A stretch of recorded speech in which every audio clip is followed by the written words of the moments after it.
Welcome again class 10th। आज की video में हम पढ़ने वाले हैं आपका chapter number 2 of political science federalism. तो स्टार्ट करते हैं। Introduction to federalism. क्या होता है फेडरलिज्म? फेडरलिज्म एक वो सिस्टम है जिसमें कि गवर्नमेंट डिवाइडेड होती है, गवर्नमेंट का विभाजन होता है सेंट्रल अथॉरिटी में या फिर जो कॉन्स्टिट्यूशन ने बनाई हुई यूनिट्स होती हैं उनमें। तो फेडरलिज्म एक सिस्टम ऑफ गवर्नमेंट है जिसमें कि पावर शेयरिंग होती है central government and state government के पास। तो इस सिस्टम में 2 या उससे ज़्यादा लेवल्स हो सकते हैं गवर्नमेंट के, और इसमें डिवीज़न ऑफ पावर्स देखने को मिलता है। डुअल गवर्नमेंट मिलती है, यानी कि central and state government. Constituently guaranteed autonomy, यानी कि दोनों के पास अपनी अपनी पावर्स कॉन्स्टिट्यूशन ने दे रखी हैं। फीचर्स ऑफ फेडरलिज्म: 2 और मोर लेवल्स ऑफ गवर्नमेंट। गवर्नमेंट के 2 या उससे ज़्यादा लेवल्स होते हैं फेडरलिज्म के अंदर। For example central and state government India की बात करें तो। नंबर 2 डिवीज़न ऑफ पावर्स, यानी कि पावर शेयरिंग, डिवीज़न पावर का, शक्ति विभाजन। कॉन्स्टिट्यूशन ने अलग अलग लेवल्स पे जो है डिवाइड कर रखा है पावर को, पावर शेयरिंग कर रखी है इंडिया में। रिटन कॉन्स्टिट्यूशन, कॉन्स्टिट्यूशन रिटन जो है वो क्लियरली बताता है कि कौन सी लेवल के कौन से पावर्स होंगे और क्या क्या वो फंक्शन कर सकते हैं। रिजिड कॉन्स्टिट्यूशन, इसका मतलब ये है कि अगर किसी तरह के कोई चेंजेस लाने हैं दोनों लेवल्स पे तो कॉन्स्टिट्यूशन के अकॉर्डिंग कंसेंट लेनी होती है। जो भी इसका प्रोसीजर होता है वो कंसेंट यानी सहमति लेनी पड़ती है। इंडिपेंडेंट जुडिशियरी, अलग अलग लेवल्स जो गवर्नमेंट जो हैं उनके बीच में अगर कोई डिस्प्यूट, कोई कॉन्फ्लिक्ट क्रिएट हो जाता है, कुछ विवाद हो जाता है, तो उसको यहाँ पर सुलझाने के लिए जुडिशियरी इंडिपेंडेंटली वर्क करती है फेडरलिज्म में। ड्यूअल सिटीजनशिप, ये इंडिया में नहीं है लेकिन ये कुछ कंट्रीज़ में जो फेडरलिज्म को अपनाती हैं लाइक यूएसए, वहाँ पर है dual citizenship. Unitary and federal government, difference between unitary and federal government, इन दोनों के बीच में अंतर क्या है? Unitary and federal government. First तो है कि डिफरेंस जो है वो डिवीज़न ऑफ द सब्जेक्ट्स के हिसाब से होता है। अलग अलग जो है सबके अपने विषय होते हैं, दोनों के दोनों लेवल्स के, जो लेवल्स ऑफ गवर्नमेंट होते हैं उनके। फेडरल गवर्नमेंट में डिवीज़न जो होता है वो सेंट्रल और स्टेट गवर्नमेंट के बीच में होता है, उनके फंक्शंस का, उनकी पावर्स का। नेशनल इम्पोर्टेंस के जो सब्जेक्ट्स होते हैं वो सेंट्रल गवर्नमेंट को दिए जाते हैं, और जो लोकल इम्पोर्टेंस के होते हैं, डे टू डे जो वर्क जो देखना होता है स्टेट्स का, वो स्टेट गवर्नमेंट को दिए जाते हैं। Difference regarding structure of administration, administration के स्ट्रक्चर के बीच में क्या डिफरेंस है? फेडरल गवर्नमेंट की बात करें तो ये डबल एडमिनिस्ट्रेशन गवर्नमेंट होती है, यानी कि 2 शासन के तरीके होते हैं इसमें, सेंट्रल गवर्नमेंट और state government. But unitary government, यहाँ पर एक सिंगल एडमिनिस्ट्रेशन देखने को मिलता है।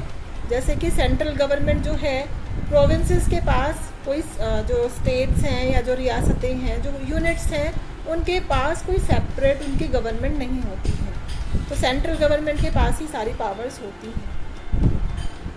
टाइप्स ऑफ फेडरलिज्म,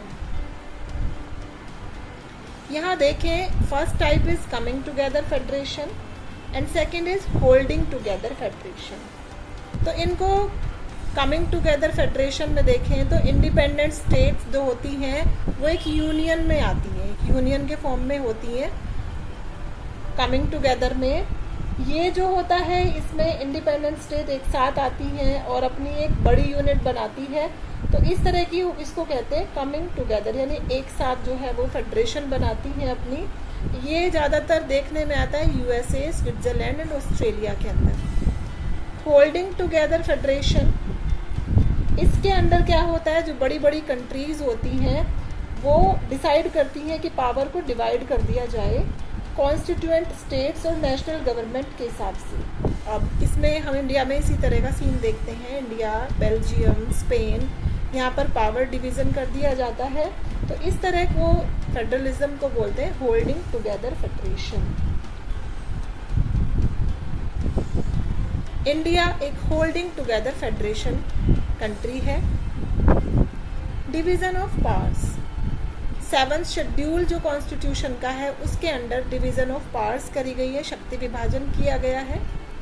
तो यहाँ कुछ लिस्ट कॉन्स्टिट्यूशन ने बनाई हुई है जिनको बोलते हैं union list, state list and concurrent list. Union list जो होती है वो सेंट्रल गवर्नमेंट की होती है, सेंट्रल गवर्नमेंट के काम होते हैं इसमें, उसको क्या देखना होता है, जैसे डिफेंस हो गया, फॉरेन अफेयर्स हो गए, विदेशी जो मुद्दे होते हैं, बैंकिंग, ये सब चीज़ें जो होती हैं वो यूनियन लिस्ट में होती हैं, जो कि सेंट्रल गवर्नमेंट के पास होती है जो वर्क। स्टेट लिस्ट ये सेंट्रल गवर्नमेंट के लिए बनाई गई है।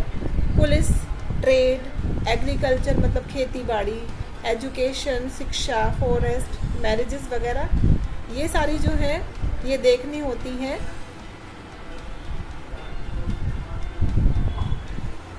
स्टेट लिस्ट, स्टेट लिस्ट जो है वो सेंट्रल गवर्नमेंट के लिए बनाई गई है और इसमें फॉर एग्जांपल पुलिस, ट्रेड यानी कि बिजनेस, एग्रीकल्चर, खेती बाड़ी, ये सब स्टेट गवर्नमेंट के पास होते हैं।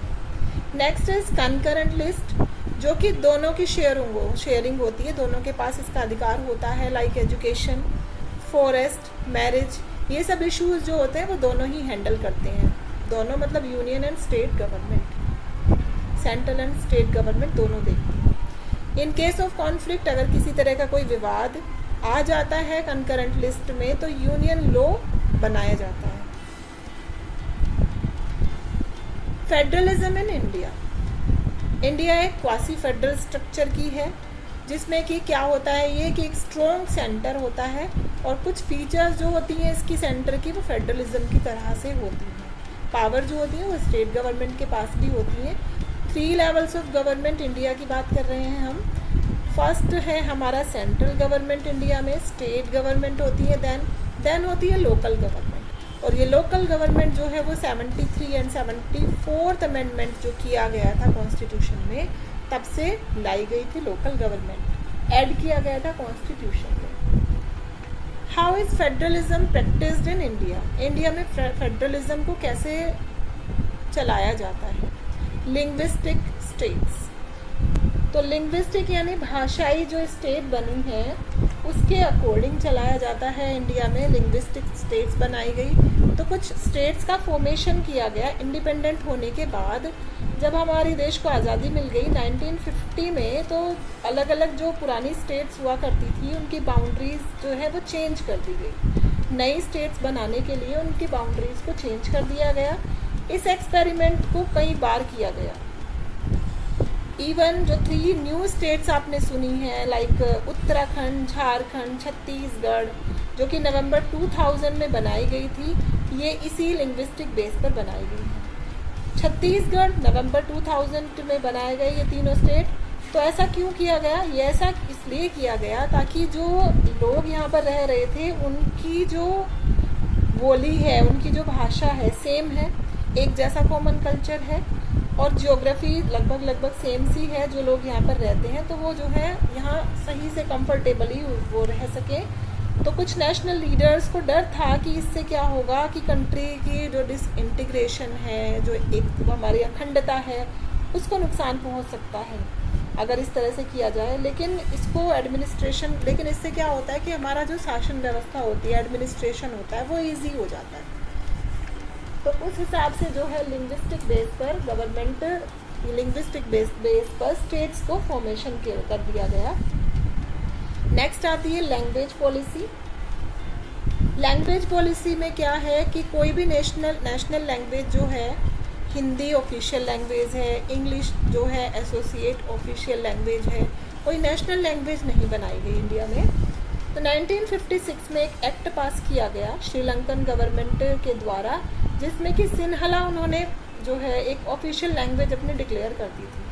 जैसे कि पावर शेयरिंग वाला जो चैप्टर है आपने पढ़ा है, वो वीडियो मेरी आप जा करके मेरी प्लेलिस्ट पर जा करके देख सकते हैं चैनल पर, वहाँ पर पावर शेयरिंग की एक वीडियो मैंने डाली हुई है। तो इस चैप्टर में भी क्या था कि सिन्हला जो थे उन्होंने यहाँ पर जो श्रीलंकन गवर्नमेंट थी उन्होंने एक ऑफिशियल लैंग्वेज सिन्हला बना दी थी। बट जो इंडियन पॉलिटिकल लीडर्स थे उन्होंने फ्लेक्सिबिलिटी शो करी अपनी, लैंग्वेज पॉलिसी को अडोप्ट करके। इंडियन कॉन्स्टिट्यूशन ने किसी भी लैंग्वेज को नेशनल लैंग्वेज का स्टेटस नहीं दे रखा है। हिंदी जो है वो ऑफिशियल लैंग्वेज मानी जाती है और इंग्लिश उसको एसोसिएटेड करने वाली लैंग्वेज मानी जाती है ऑफिशियली। तो स्टेट्स जो है वो अपने ऑफिशियल लैंग्वेज वो अपने अपना सकते हैं। सेंट्रल स्टेट रिलेशंस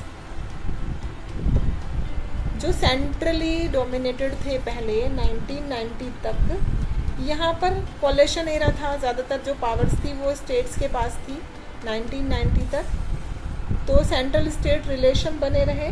सेंटर जो है वो स्टेट्स के साथ एक रिलेशन बना के रखता है अपने, ताकि वो सारी चीज़ें जो है स्मूथली चलती रहे एडमिनिस्ट्रेशन के अंदर। तो ये हमारा जो है फेडरलिज्म प्रैक्टिस इंडिया में इस तरीके से किया जाता है कि स्टेट्स को भी ऐसा नहीं लगता कि उनकी जो है स्वायत्तता छीन ली गई है। Decentralisation in India. डिसेंट्रलाइजेशन का मतलब होता है कि पावर जो है वो लोअर जो लेवल है गवर्नमेंट का, सबसे निचला जो लेवल है गवर्नमेंट का, उसको भी पावर्स दी गई है। क्यों ज़रूरी थी ये डिसेंट्रलाइजेशन करना? ताकि जो लोकल गवर्नेंस है वो एफिशिएंट तरीके से, इजी तरीके से, स्मूथली चलाई जा सके और ज़्यादा से ज़्यादा लोगों का इसमें, पब्लिक का पार्टिसिपेशन हो सके गवर्नमेंट में। इसके लिए कौन से अमेंडमेंट किए गए? 73rd अमेंडमेंट 1992 में, जिसके द्वारा पंचायती राज लाया गया रूरल एरियाज़ में, गाँव में, और अर्बन एरियाज़ के लिए म्यूनिसिपलिटी फॉर्म की गई 74th amendment 1992। Structure of Panchayati Raj 3-tier system. Panchayati Raj में विलेज लेवल पर होती है ग्राम पंचायत, जिसका हेड होता है सरपंच। ब्लॉक लेवल पर पंचायत समिति होती है और इसका जो हेड होता है वो विलेजेस का जो एक ग्रुप होता है पूरा ब्लॉक में, जिस ब्लॉक में जितने गांव आते हैं उसके मेंबर्स उसको चुनते हैं। डिस्ट्रिक्ट लेवल पर जिला परिषद होती है और चेयरपर्सन या रिप्रेजेंटेटिव जो है वो उसका हेड होता है। हर 5वें साल रेगुलरली इलेक्शन करवाए जाते हैं। रिजर्वेशन भी दिया गया है कॉन्स्टिट्यूशन के according SCs, ST and OBC और विमेन को 33%। फेडरलिज्म का फ़ायदा क्या है, क्या लाभ हैं? Advantages of federalism. डाइवर्सिटी को जो है ये प्राथमिकता देता है। हमारी जो विभिन्नताएं हैं देश में, अलग अलग भाषाएं, अलग अलग कल्चर हैं, उसको प्राथमिकता दी जाती है। वर्कलोड सेंट्रल गवर्नमेंट पर कम करने के पर्पज़ से फेडरलिज्म को अपनाया गया है। डेमोक्रेटिक वैल्यूज़ प्रमोट करने के लिए, एक डेमोक्रेटिक कंट्री में डेमोक्रेटिक वैल्यूज़ को बढ़ावा देने के लिए फेडरलिज्म को अडॉप्ट किया जाता है। डिसीजन मेकिंग को लोगों के और नज़दीक लाने के लिए फेडरलिज्म को अपनाया गया है, ताकि सभी लोग जो है अपना डिसीज़न ले सकें गवर्नमेंट को बनाने में। तो Indian federalism, challenges to Indian federalism. Challenges देखने में आ रहे हैं इंडियन फेडरलिज्म को। सेंट्रलाइजेशन ऑफ पावर जो है वो केंद्रित है, सेंट्रलाइजेशन है, ज़्यादा पावरफुल है सेंटर। मिसयूज़ आर्टिकल 356 का प्रेसिडेंट रूल जब लग जाता है, प्रेसिडेंट के रूल के अकॉर्डिंग 356 का मिसयूज़ हुआ है। Unequal financial resources of states. सभी स्टेट जो है वो एक जैसे नहीं है, सबके अपने अपने रिसोर्सेज हैं, तो अनइक्वल है वो सबके पास। टेंशन रहती है सेंट्रल एंड स्टेट गवर्नमेंट के बीच में बहुत सारे इश्यूज़ को लेकर के। कोलिशन गवर्नमेंट, एक गवर्नमेंट जो है वो कोलिशन गवर्नमेंट तब कहलाती है जबकि कोई गवर्नमेंट, कोई पार्टी जो है वो अकेले नहीं जीत पाती 50% अबाउट वोट से। तो एक गवर्नमेंट जो बनाई जाती है वो एक अलायंस होता है, एक गुट बनाया जाता है, 2 या उससे ज़्यादा पार्टीज़ जो है मिल कर के गवर्नमेंट बनाती है। इसको बोलते हैं कोलिशन गवर्नमेंट, गठबंधन सरकार। तो यहाँ पर मैंने कुछ इम्पोर्टेंट टर्म्स भी डाले हैं ताकि और ज़्यादा अंडरस्टैंडिंग आपकी क्रिएट हो चैप्टर से। लाइक फेडरलिज्म, यानी कि जो पावर शेयरिंग होती है अलग अलग लेवल्स ऑफ गवर्नमेंट के बीच में। ज्यूरिसडिक्शन, एरिया ऑफ अथॉरिटी, किसकी अथॉरिटी कौन से कोर्ट की कितने एरिया में है, क्या क्षेत्र है पावर का। यूनियन लिस्ट, वो मैटर्स जो केवल सेंट्रल गवर्नमेंट ही डिसाइड कर सकती है। स्टेट लिस्ट का मतलब होता है मैटर्स जो कि स्टेट गवर्नमेंट के कंट्रोल में आते हैं। कंकरेंट लिस्ट वो मैटर्स इस लिस्ट में रखे गए हैं जो सेंट्रल और स्टेट गवर्नमेंट हैंडल दोनों ही कर सकती है। Decentralisation means transfer of power to local level, power का स्थानांतरण लोकल जो लेवल है, लोअर लेवल है, उस तक।